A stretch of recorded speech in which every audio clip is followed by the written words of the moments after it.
Good afternoon, everyone. What inspirational and educational afternoon this has been for me.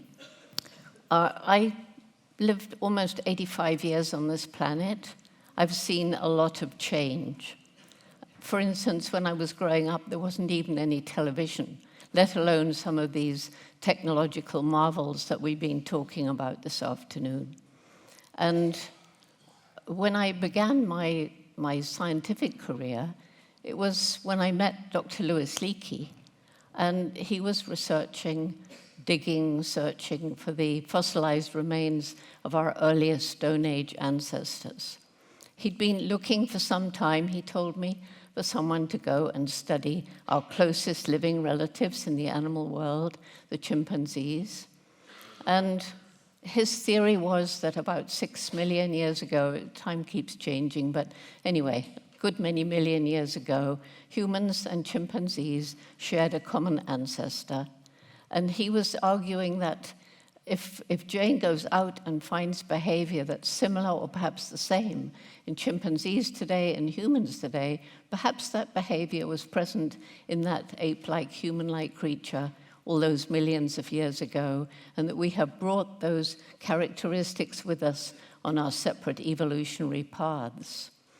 And so that's why he wanted me to go out and study chimps, so that perhaps he could have a better, at least guess, as to how these early humans whose fossils he was digging up may have behaved.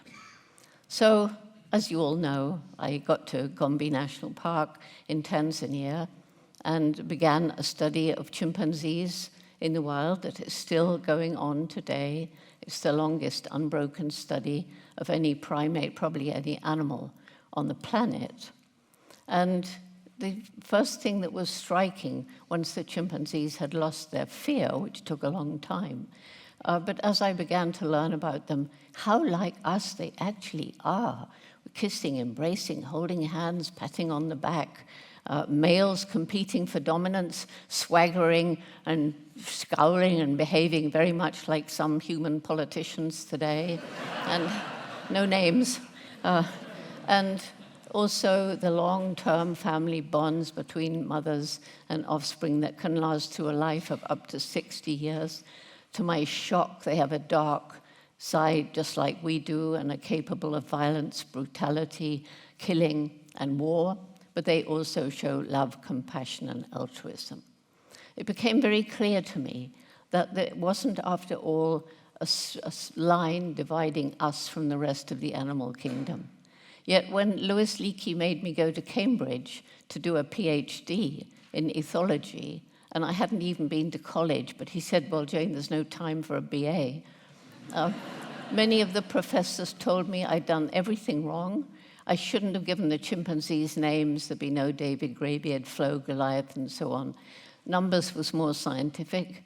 And I couldn't talk about them having personalities, minds capable of thinking, and certainly not emotions, because those were unique to the human. It was actually thought back then in 1960, 61, that there was a difference in kind between us and the other animals. But thanks to the chimpanzees being so like us, not only behaviorally, but also biologically, that we differ in the structure of DNA by only just over 1%. There are all these similarities in blood, immune system, anatomy of the brain. And because of that, along with the behavioral similarities that could not be disputed anymore by science once they were documented, then gradually this helped, I think, to change scientific out of that narrow reductionist way of thinking and helped science to understand we are not the only beings on the planet with personality, mind, and emotion. And this is seeing change that's still going on today. It's a very exciting time. It's not only the great apes who are so intelligent and sentient beings, it's also elephants and dolphins. Then a big wave of investigation into the intelligence of birds, particularly crows and parrots. And then came fascination with the intelligence of the octopus. And just recently, The bumblebees can be trained to roll little beads and get a reward if they drop it in a hole. And other bumblebees who have not been taught but have only watched those trained bumblebees can do the same task straight away. So it's all open. And as somebody mentioned, even the trees, they can communicate through pheromones and the microfungi on the roots. So it's a very, very exciting time of change, helping us to think differently of the other animals with whom we share this planet. It was when I left Gombe Stream after, well, I began in 1960, and I sort of left till I visit in 1986, because I realized that right across Africa, chimpanzee numbers were dropping, their forests were being destroyed, there was hunting for food, there was the animal trafficking where mothers were shot and their babies were sold in those days for medical research, and also zoos, circuses, entertainment, and so on. And I went to Africa to learn more about this.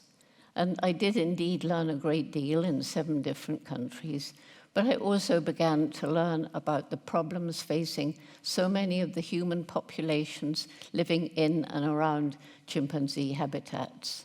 I flew over the little Gombe National Park. It had been part of the Great Forest Equatorial Belt that stretched from East Africa to the West African coast. 1990, I flew over in a small plane and was shocked to see a tiny oasis of forest surrounded by completely bare hills, more people living there than the land could support, too poor to buy food from elsewhere, struggling to survive. And that's when it hit me. Unless we help these people to find alternative ways of living, there's no way we can protect chimpanzees, forests, or anything else. And that led to the Jane Goodall Institute program, Take Care or Takari, which has been very successful. There's no time to talk about it now, but it's very holistic. And right from the beginning, it involved the local communities in every single decision that was made. And so they became the owners of the change that was taking place in their communities. I would say that one of the most successful innovations was the Microcredit Program based on Muhammad Yunus's Grameen Bank. That has changed the lives of so many women who are able to get tiny loans for environmentally sustainable projects and scholarships to keep girls in school beyond puberty, because it's been shown all around the world that as women's education improves, family size tends to drop. This program is now in all 72 villages throughout the last of the chimpanzees range in Tanzania, but it's also in 6 other African countries, improving the lives of the people and helping to conserve the forest and its rich biodiversity. So this Takari program, of course, costs a lot of money, and I began traveling the world to, mainly for me, to raise awareness, but at the same time needing to raise money to keep these programs going. And so as I was traveling around the world, I began learning more and more about all the harm that we humans have inflicted on this planet, problems that you all know very well, problems that have already been addressed today. And I've talked about the similarities between chimps and humans, that we're part of the animal kingdom. The biggest difference, and of course there are many, but the main difference is this explosive development of our intellect. I mean, you know, we've designed rockets that go up to Mars and little robots that take photos. We don't really want to go and live on Mars, even if we can build a bubble and live safely inside it. And we've just got this one beautiful blue and green planet Earth. And so how is it possible that the most intellectual creature is destroying its only home? Is there perhaps a disconnect between this brilliant brain of ours that we've been hearing example after example and the human heart, love and compassion? So I truly believe that only when head and heart work in harmony can we attain our true human potential. traveling around the world, meeting so many people, I was finding that awareness about the plight of the environment today is growing, exponentially growing. We know far more about it. We know about the deforestation, the pollution of the ocean, the reckless burning of fossil fuels leading to climate change. And yet people were seeming not to care. Why? Well, I think I discovered that people felt hopeless and helpless. And the more they knew about the extent of the problems, environmental and social, the more they felt, what can I do? I'm one person. And I found young people who either were apathetic, or they were angry and sometimes violent, or they were, some of them, deeply depressed, even clinically depressed. And so I began talking to them on all the different continents. And I'm talking mainly about high school students and university students.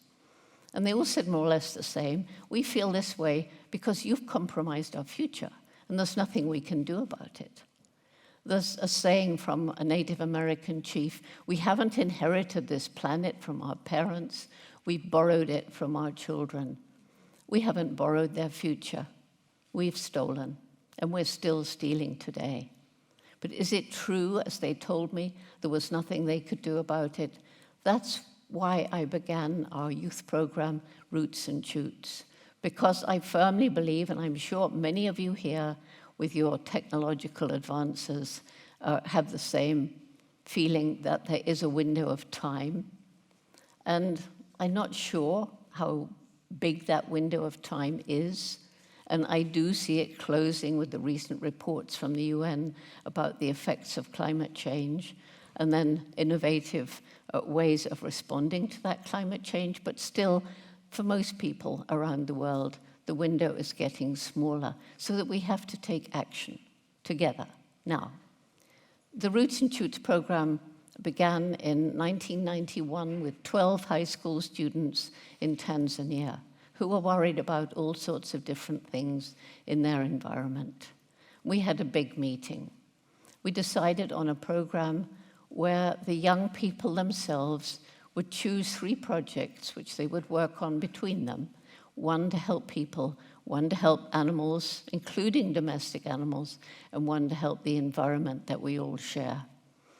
And so we decided that the main message for Roots and Shoots for everyone is each individual matters, has a role to play, and makes a difference every single day.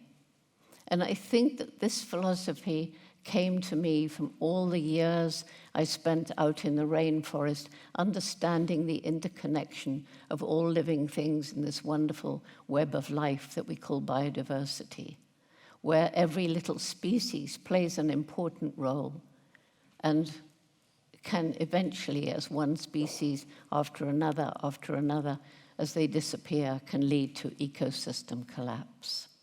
These are the things we have to fight against. So the Roots and Shoots groups, which, as I say, began with 12 high school students in Tanzania, we're now in almost 80 countries. We have members kindergarten, university, and everything in between. We even have some adult groups now. And because they choose their own projects, it means every child can become involved with passion in something they care about. I was with about 900 students yesterday in an international American school in Cobham.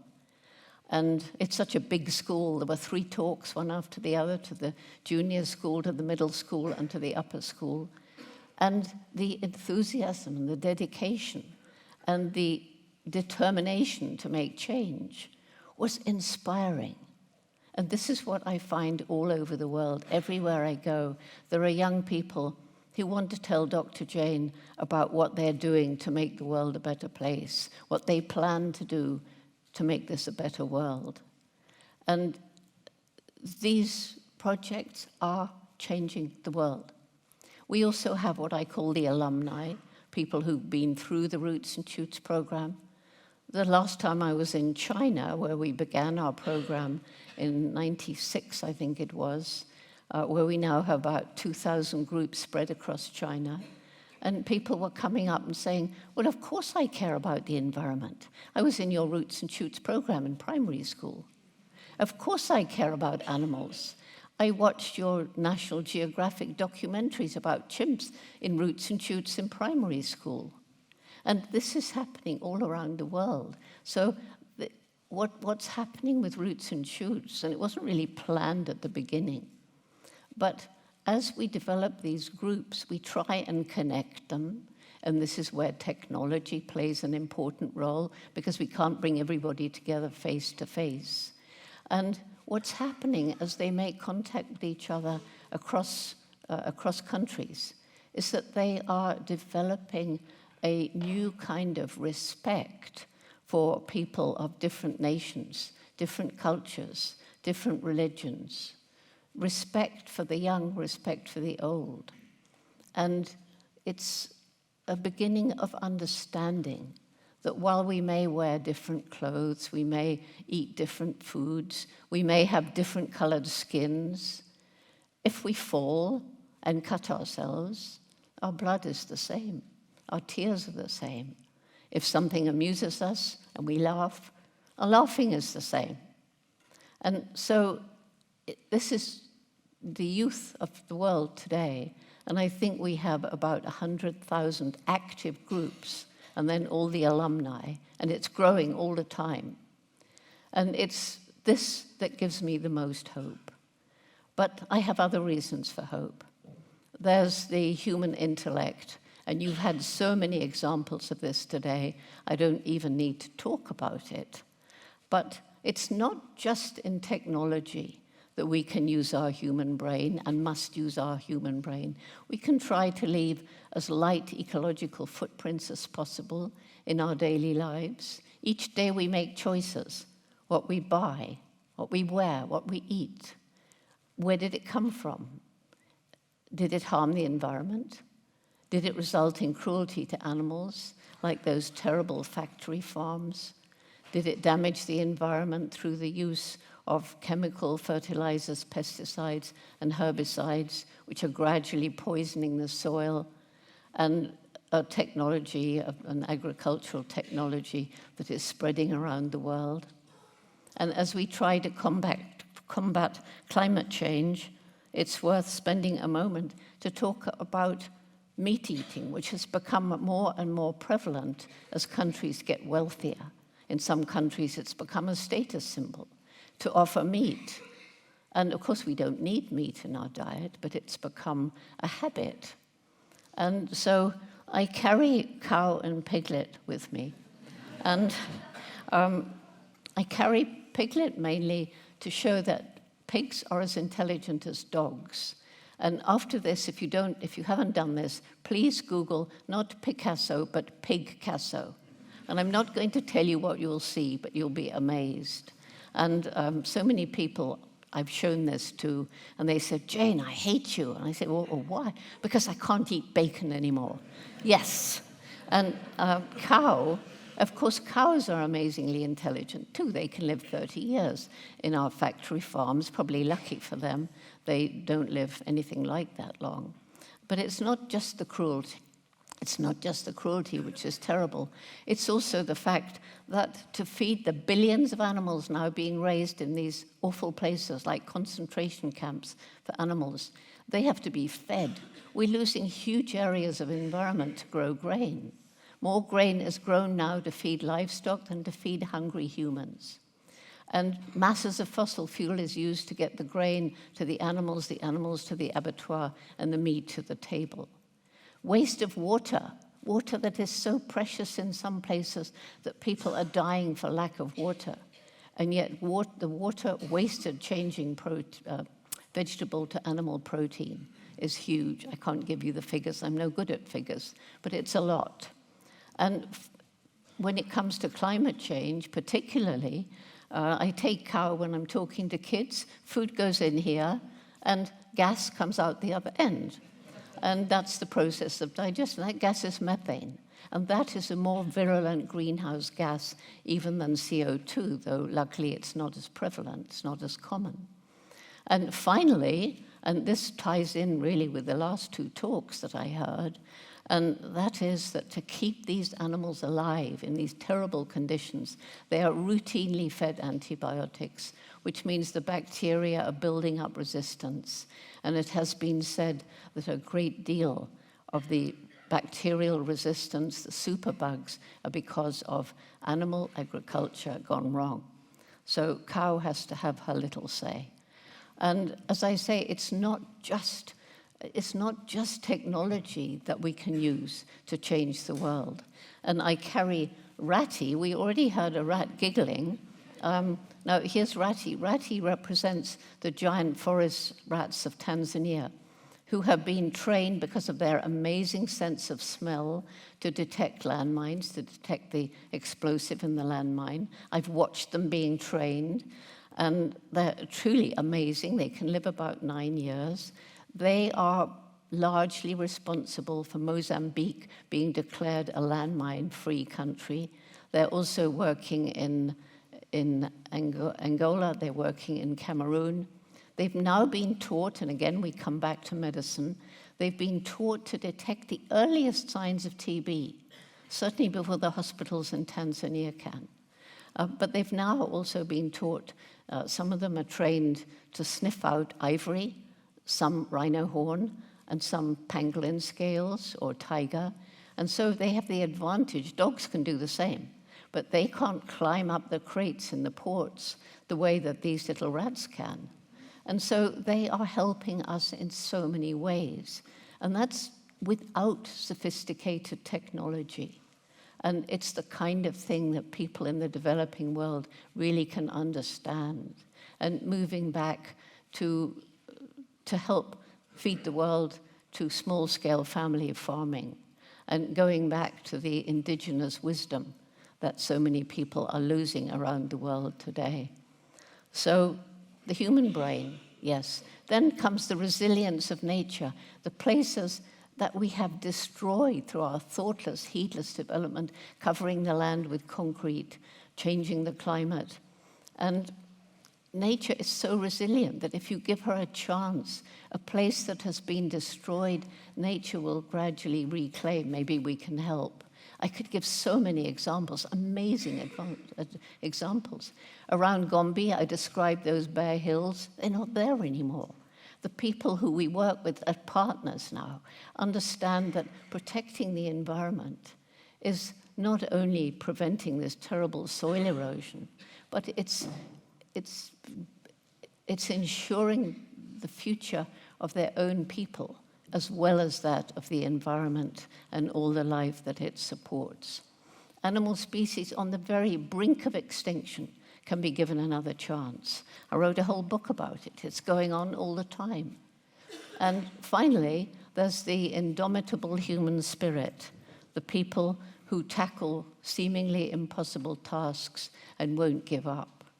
And the one story I'll end with is a man I've come to know in Canada, Chris Koch, and you can Google him too. And he was born with no arms except two little stumps, no bigger than this, and they're thin, and no legs. There's just one, it looks like a flipper, I suppose it's a foot, that comes out of his thigh. When you meet him and you're sitting talking to him, he's shining with life. He's been around Europe on his own. He goes on a skateboard. That little flipper thing can move the skateboard along. The things he can do is amazing. So I'm talking to him, and I said, is it possible that they might be able to fit prosthetics onto you? Because, of course, amazing prosthetics now. And he said, yes, they've talked to me about it. But, you know, I think I was put together like this for a reason. So I think I'll probably stay this way. And then he thought for a bit, and he said, but I might take them up on their offer when I climb Mount Everest. The indomitable human spirit. Thank you.